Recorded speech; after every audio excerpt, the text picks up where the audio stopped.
I would call it creepy more than scary, but my mom's friend had a small house and lived alone. She noticed weird things like a batch of soup depleting faster than usual, missing eggs, damp towels in the hamper when she hadn't used any, extra dishes in the dishwasher, etc. This went on for months. She thought she was just being forgetful, but one day she heard some thumping around in her attic and went to investigate. She found some makeshift living quarters, small radio, hot plate, sleeping bag, pillow, food wrappers, etc. She called the cops who came to keep an eye on the place. They ended up catching a homeless man climbing a tree trying to sneak into the attic window. He had been doing this almost daily. He would wait for her to go to work, then go downstairs to help himself to food and amenities. The funny part about the story is they got to know each other throughout the ordeal. And the guy was actually very respectful, just down on his luck. She didn't press charges, instead let him move in. What? Wait, what? Help him get a job, and he lived in the attic until he got on his feet. Creepy but with a happy ending. The first comment says damp towels in the hamper when she hadn't used any, extra dishes in the dishwasher, and that's when she found a keeper housemate.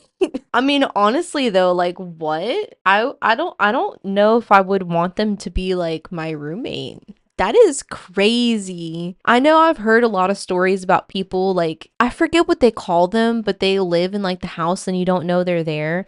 I'm extremely terrified. Like this is like a super big thing that I'm terrified now that I live in a house with 2 stories, because what if somebody was like living here and I didn't know? And we don't have an attic space that I know of, so like thank goodness, but just like I couldn't imagine. I would be terrified. Absolutely terrified. That is terrifying to find that somebody had been secretly living in your house. Like what the heck? And then you would fight. The craziest thing about this whole story wasn't the fact that the homeless man was living in her attic. It was the fact that she made him a roommate. Like what? That's crazy. That is absolutely insane.